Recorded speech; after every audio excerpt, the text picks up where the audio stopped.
Bonsoir tout le monde. Euh, je suis Widad Touami, je suis AI Engineer chez Wacom et aujourd'hui je suis accompagnée de Warda et Hamza et ensemble on forme l'équipe AI Engineering chez Wacom. Donc pourquoi on est réunis ici aujourd'hui? On est là pour parler d'un sujet qui concerne toutes les entreprises qui déploient des agents IA en production et c'est bien le sujet d'évaluation de ces agents en prod. Vous utilisez déjà une plateforme SaaS pour créer des agents IA et vous vous êtes sûrement posé la question comment je m'assure que mon agent ne dégrade pas dans le temps et continue à fonctionner bien. Donc, dans cette session d'aujourd'hui, on va vous présenter comment nous, chez Wacom, on a résolu ce problème et notre architecture complète d'évaluation. Et j'espère que ce sera clair, pas trop technique et que vous aurez des idées concrètes pour les réutiliser après. Donc, pour commencer, je vais vous présenter Wacom en quelques mots. Donc, Wacom, c'est une boîte d'assurance en B2B2C et on est spécialisé dans l'assurance embarquée et à la demande. Et on est présent dans 32 pays européens et on est plus de 300 salariés, principalement en France et en Royaume-Uni. Notre mission, c'est démocratiser l'assurance via la technologie. Avant de parler de notre architecture et notre solution IA qu'on utilise aujourd'hui au sein de Wacom, je vais vous faire une petite démo de notre solution qu'on utilise et un agent et à quoi ressemble un agent dans Dust.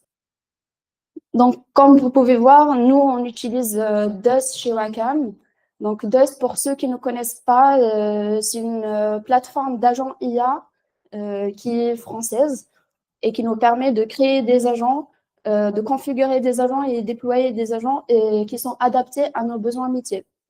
Donc là, je vais prendre un exemple d'un agent People Assistant qui est spécialisé pour répondre aux questions RH, aux process internes, congés, etc. Donc là, je vais poser la question. Notre agent People Assistant, il a à sa disposition un outil de search. Il va chercher sémantiquement dans notre base documentaire Notion. Et il va récupérer, on peut voir, il a fait 2 steps et il a récupéré les informations qui sont pertinentes par rapport à la question qu'on a posée. Donc, il répond rapidement, il cite la source qu'il a utilisée et on a bien toutes les informations nécessaires. Donc ça représente un agent dans notre plateforme Dust. Et cet agent, il utilise juste le RAG classique, mais on a d'autres agents qui sont plus complexes et qui utilisent une multitude de steps, plusieurs outils et qui utilisent des sub-agents. Donc, revenons à notre présentation. Comme on a vu, Dust, ça nous permet d'avoir une plateforme unifiée. Et la particularité de Dust, c'est que ça permet l'autonomisation des métiers. Les métiers ils peuvent facilement créer des agents qui répondent à leurs besoins et itérer facilement sur la plateforme. Et à l'échelle de Wacom, on est autour de 200 agents déployés avec un taux d'usage de plus de 75% mensuel. Et on est entre 10% à 90% de gains de productivité en fonction du cas d'usage et en fonction de l'agent utilisé. Et notre vision à long terme chez Wacom, c'est d'avoir des agents qui sont autonomes avec une personnalité et un rôle comme des employés virtuels et qui sont autonomes et qui sont capables d'agir et de planifier des actions, de faire des actions et d'orchestrer tout un process qui est complexe et de bout en bout. Mais et la mission de l'équipe AI Engineering dans tout ça, c'est justement d'accompagner les métiers dans l'adoption de l'IA et aussi dans l'adoption de la plateforme, tout en organisant des hackathons avec eux et des workshops, mais aussi dans la mise en place d'une infrastructure d'évaluation et dans le suivi des usages, la stratégie d'adoption à l'échelle de l'entreprise. Et on s'occupe aussi de la construction des agents qui sont complexes et il y a compris le développement des MCP serveurs sur mesure. Donc, comme vous venez de voir, l'agent People Assistant, c'est un agent simple. Il utilise un outil pour chercher les données internes. Et ça a l'air de bien fonctionner. Il répond rapidement, il cite les sources. Mais il y a un défi avec tous les agents, des agents simples et des agents complexes, qui est les agents sont non déterministes. Donc, pour une même question, on a deux réponses variées.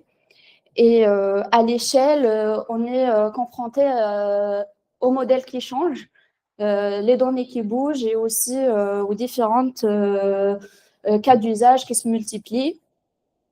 Donc, comment on détecte tout ça et comment on détecte toutes les régressions avant que les utilisateurs viennent nous le disent? C'est là qu'on a mis en place un système d'éval à l'échelle de l'entreprise. Mais il faut savoir qu'avant ça, il y a deux aspects à connaître. Ces deux aspects, ça concerne ce qu'il faut surveiller dans ce écosystème. Et ensuite, si on veut surveiller ce écosystème, c'est quoi les obstacles qu'on rencontre dans l'éval?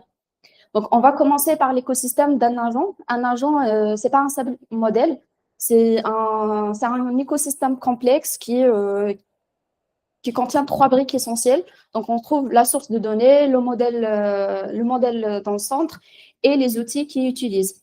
Et on est confronté à plusieurs points de défaillance dans l'écosystème de l'agent. Donc, soit il utilise des mauvais documents, soit les documents et les données ne sont plus à jour, et soit les modèles, il y a une dégradation de la performance des modèles parce que le provider il a mis à jour un modèle, ou soit seulement le LLM il a commencé à halluciner, et on est aussi confronté à des API erreurs si on veut utiliser des API, des outils qui ne fonctionnent plus. Et donc, ça concerne tout ce qu'on doit surveiller dans un écosystème. Mais si on veut le faire pour tous nos agents, c'est là que ça devient compliqué. Et si on veut évaluer et surveiller ces défaillances, bah aussi, on se confronte à trois pain points de l'EVAL qui sont principalement l'absence de l'évaluation dans les solutions SaaS comme Dust. Les solutions SaaS comme Dust n'offrent pas un système intégré pour évaluer. Donc, il n'y a pas de métrique. S'il y a une régression, on n'a pas des alertes. Et on se retrouve à les utilisateurs qui viennent nous disent qu'il y a une dégradation et il y a une dégradation pendant des semaines. Et si on veut vraiment évaluer cet agent-là ou les autres agents, on doit avoir un dataset de test. Pour avoir un dataset de test, nous, on n'est pas expert métier, donc on a besoin et on est dépendant des experts métiers pour construire un dataset de test. Et si on veut créer ça, bah, ça va prendre 3 jours pour un agent. Et si on a plus de 10 agents critiques à évaluer, c'est normal, c'est impossible à le faire. Et ça manque aussi de diversité. S'il y a un expert métier qui va créer le dataset, il va manquer des autres informations qui sont disponibles dans toute la base de connaissances.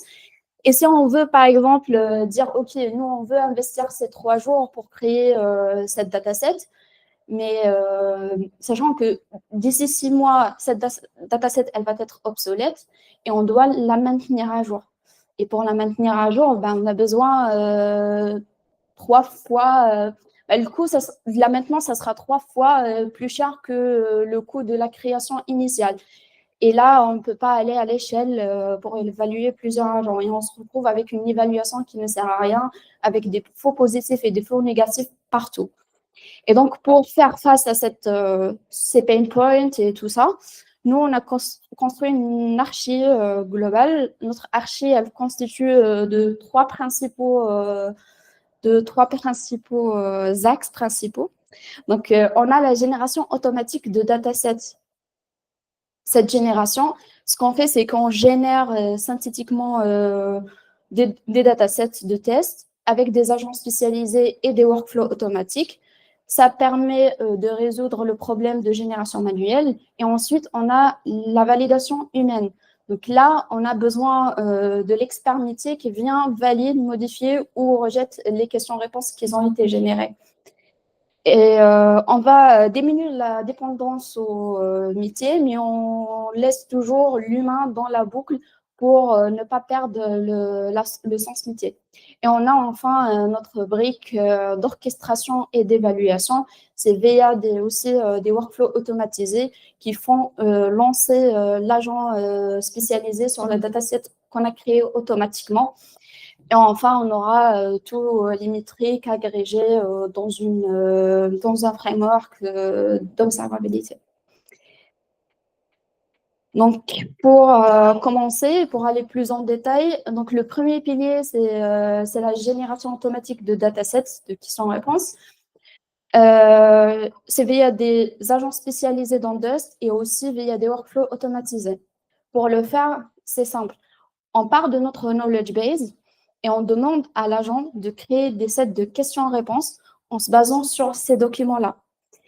Et notre agent générateur, il utilise une méthodologie React, donc Reason and Act, en 3 étapes. Donc, il va chercher dans la base documentaire, dans notre knowledge base, et il va catégoriser tout le contenu qu'il va trouver dans notre knowledge base. Et ensuite, il va générer les questions-réponses. Tout ça, on met des dimensions pour bien construire ce set de questions-réponses. Donc, on a des topics, donc on génère des questions-réponses qui sont contextuelles, on met des edge cases et on met aussi des questions-réponses simples et on génère aussi avec des dimensions de persona, etc. Donc, à la fin, on a un item et un item en sortie, il est construit de la question, la réponse attendue et les ressources où il a utilisé, où il a trouvé cette réponse. Là, lorsqu'on génère notre dataset de test, automatiquement, on se retrouve avec des questions-réponses, des fois qui sont floues, qui sont hors sujet, et on veut filtrer et prévalider ces questions-réponses avant de les mettre à disposition à l'humain et à l'expert métier pour les valider. Donc, nous, ce qu'on a fait, on a fait un agent critique et cet agent-là, il fonctionne, il va scorer les questions-réponses d'un score de 0 à 5 en suivant 4 critères. Donc, on a groundness, il va vérifier si la question, elle est bien ancrée dans le contexte. Relevance, il va vérifier si la question, elle est bien pertinente pour nos utilisateurs.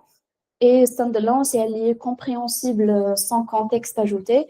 Et aussi pour vérifier s'il y a des doublons dans le set de questions-réponses qu'on vient de générer ou s'il y a des modifications triviales dans les questions. Et enfin, on filtre les sets de questions-réponses avec que ceux qui ont un score supérieur ou égal à 4. Cette méthodologie, on s'est inspiré de l'article REST Meet React par Google. Il est mentionné juste en bas. Et enfin, on a notre dataset d'évaluation qui est prête à être validé par l'humain. Donc, nous, on a fait un principe de rétention de 50%. Donc, si par exemple, on génère 100 questions-réponses, on filtre 50% et on aura à la fin 100 questions-réponses qui sont générées, filtrées et prévalidées. Et après, on les stocke dans une base de données et elles seront prêtes pour être envoyées à l'expert métier pour qu'il les valide. Donc là, on passe à le deuxième pilier qui est la validation automatique. Et là, je passe la main à mon collègue Hamza pour parler de ça. Bonsoir tout le monde, moi c'est Hamza, du coup, comme l'a dit mon cher collègue Vided. Et moi, je vais vous parler de la partie qui nécessite l'intervention humaine, donc qui n'est pas automatique. Donc, si je reprends l'histoire, donc là, on a généré nos sets de questions-réponses de manière automatique. Et donc, ce que ça va constituer, c'est un peu notre nouvelle source de vérité pour évaluer nos agents, notamment nos agents qui vont être un peu critiques au sein de l'entreprise. Et donc, l'importance, en fait, de valider par un humain vient du fait que, tout simplement, on a besoin de rechecker, en fait, que notre dataset, il respecte bien ce qui est attendu, les normes de qualité attendues par les métiers, notamment, et qu'il n'y a pas d'erreur dans ce dataset. Parce que on l'avait vu, il y a une étude qui a été faite par les gens d'Amazon, les ingénieurs d'Amazon, qui relève que presque ou plus que 80% des datasets synthétiques ils peuvent contenir des erreurs, notamment des erreurs de spécificité, de cohérence ou de paramétrage. Et en plus de ça, on avait vu que parfois les questions-réponses, elles peuvent être focus sur un sujet en particulier et pas couvrir tous les sujets dont on a besoin. Là, par exemple, dans le contexte RH, il peut y avoir plusieurs thématiques, plusieurs sujets.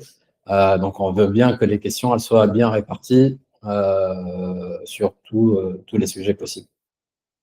Aussi, il y a le point de la performance, notamment sur l'entraînement des modèles et des agents. Ce que cette même étude montre, c'est que on peut avoir sur un dataset même de petite taille, mais avec une validation humaine, une meilleure qualité que sur un plus large dataset, mais qui est 100% synthétique, mais surtout pas validé par un humain, notamment à cause des erreurs qui peuvent s'y introduire. Et finalement, un autre point qui pourrait on va dire, diminuer la qualité du dataset, c'est tout simplement le mode de fonctionnement lui-même. C'est un agent qui crée un dataset et qui fait l'évaluation autour du même dataset qui est lui-même généré. Donc, il y a une boucle. Et si à aucun moment, il y a un humain qui peut vérifier ou valider que tout est bon, en fait, on peut rentrer dans une boucle d'illusion, d'auto-illusion, ils appellent ça. Et c'est quelque chose qu'on ne peut pas avoir, d'où l'importance d'avoir une validation humaine. Et c'est l'approche que nous, on a suivie, une approche hybride où on a déjà une pré-validation, une génération et une pré-validation faite automatiquement, et puis après une validation faite par l'humain. Et donc, nous, pour faire ça, on s'est basé sur notre outil low-code, no-code Retool pour faire une appli interne et la mettre à disposition de nos experts métiers pour faire cette validation. En gros, un utilisateur ou un expert métier, il va pouvoir relire le dataset généré, valider ou rejeter les questions-réponses. Il va pouvoir aussi adapter ou amender notamment les réponses, tout en vérifiant les sources qui sont affichées, donc les liens notamment vers Notion, là dans notre cas, et aller vérifier qu'en fait, que c'est bon et que ça respecte bien ce qui est attendu. Et donc, une fois qu'on aura créé et validé nos datasets, si ça veut bien s'afficher, bon, il y a un petit souci d'affichage, mais c'est pas grave. En fait, on va vouloir versionner nos datasets. Bon, je pense que les gens qui viennent du monde du software connaissent bien l'importance du versionning.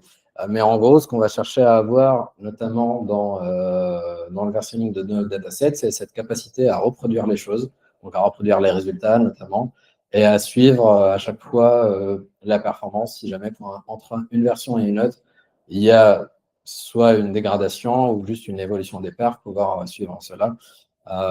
Et également, rien qu'avoir un audit trail complet depuis le début de la génération des datasets, en fait, suivre au fil du temps ce qui se passe.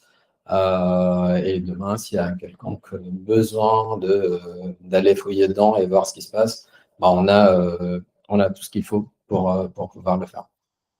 Donc, nous, alors, en essayant de faire ça, ou en voulant le faire au début, donc on s'est rendu compte que l'outil qu'on utilise, qui est Enfuse, en fait, ne propose pas encore cette fonctionnalité-là, qui est le suivi ou la gestion des versions des datasets. Donc, on a dû le faire nous-mêmes, encore une fois, avec Retool, tout simplement avec une base de données. Enfin, là-dedans, on va générer, une fois que les datasets sont générés, validés, tout ça, on va les insérer dans des tables dédiées à ça. Et en fait, on va avoir principalement deux use cases qui vont être les premiers cas. Enfin, le premier cas principal, c'est la création d'une version majeure qui va être au cas où il y a besoin de régénérer tout le dataset parce qu'il y a une dégradation importante de performance. Et qui est aussi qui dure dans le temps en fait, parce que c'est pas juste on a remarqué un jour que les vannes n'étaient pas bonnes, en fait que voilà, sur une période de trois semaines, il y a la qualité qui est constamment en baisse.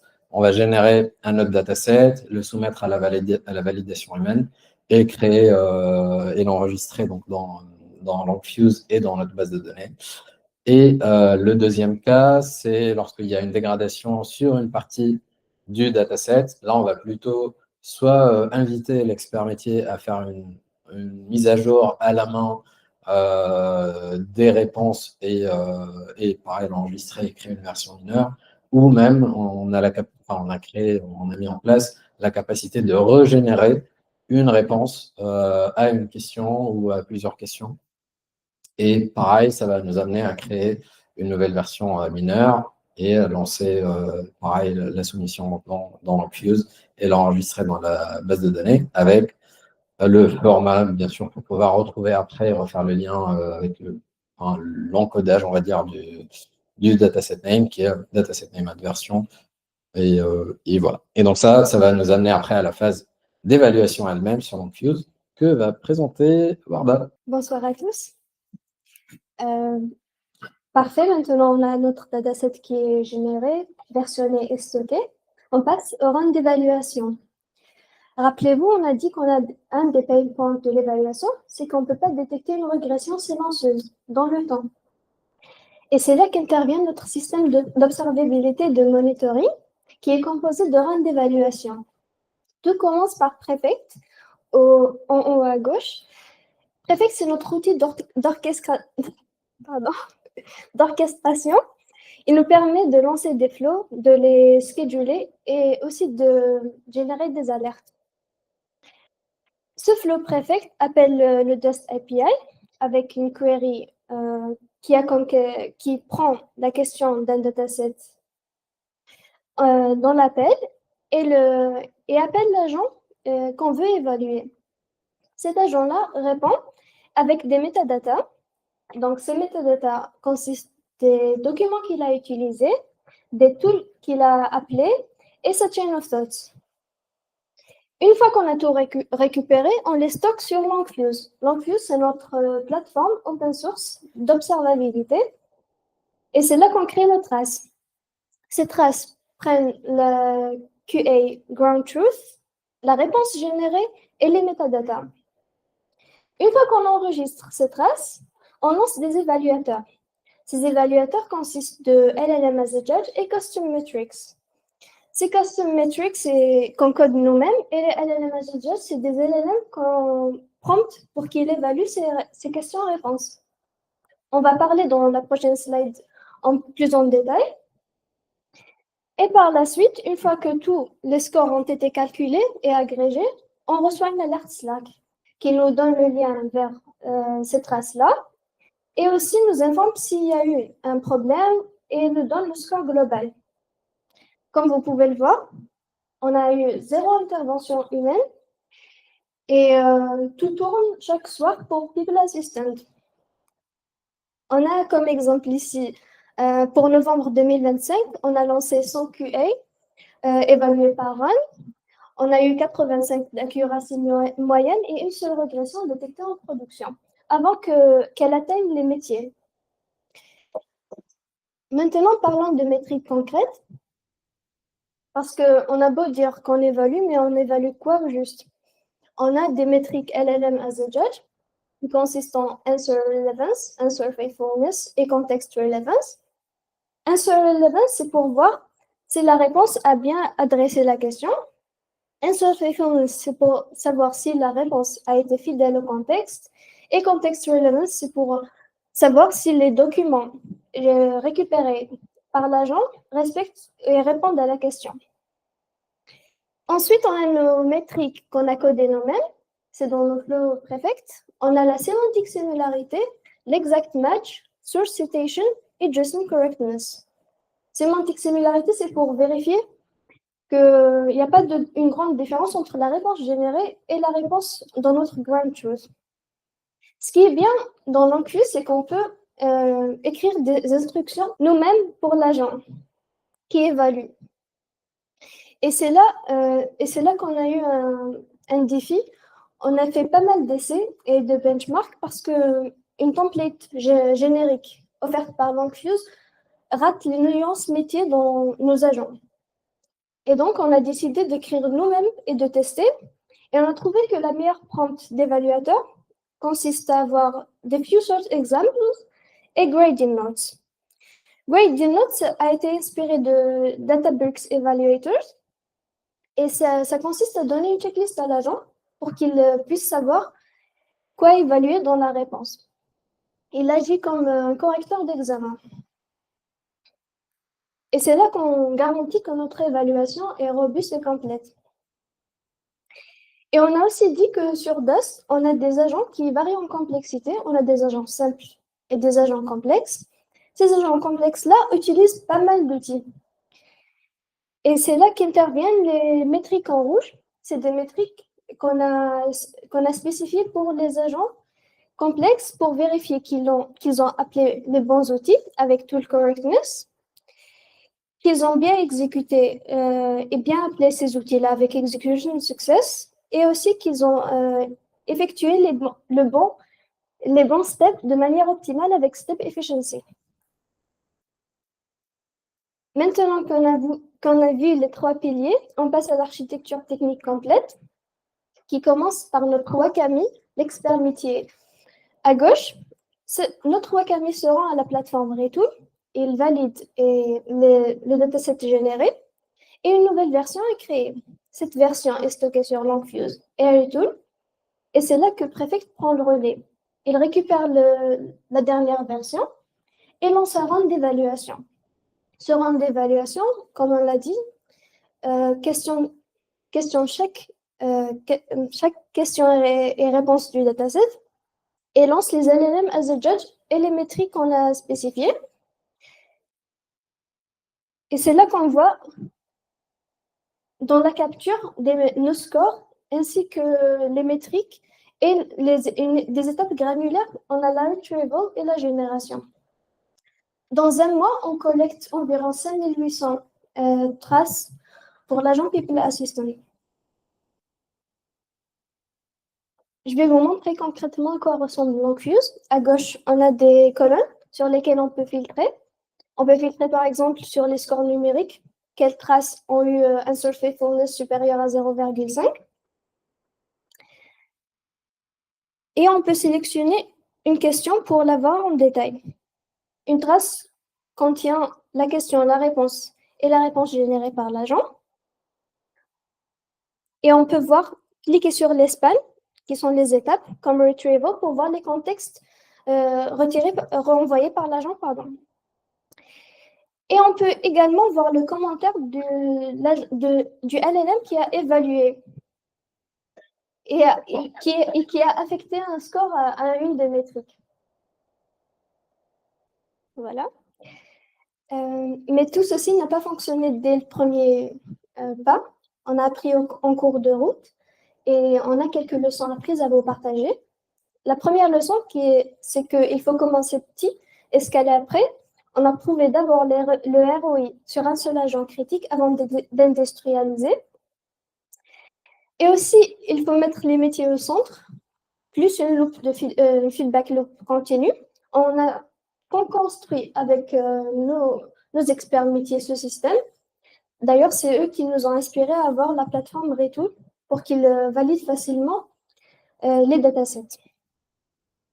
Ensuite, cherchez le bon équilibre automation human in the loop selon votre contexte.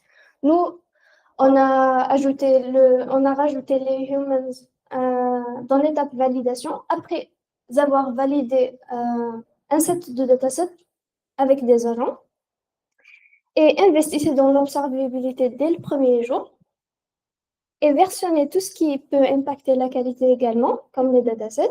C'est comme ça qu'on sait quel dataset récupérer et comment remédier aux régressions. Et également, il faut accompagner ces utilisateurs-là dans l'utilisation de l'interface.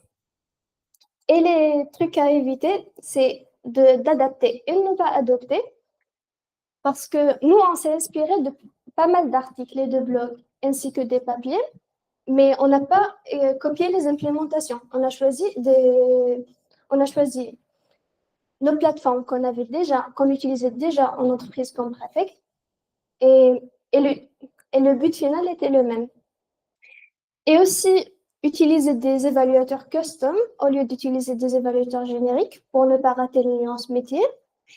Et avant d'investir dans l'évaluation, quantifier votre ROI pour savoir si tout un système d'évaluation vaut le coup.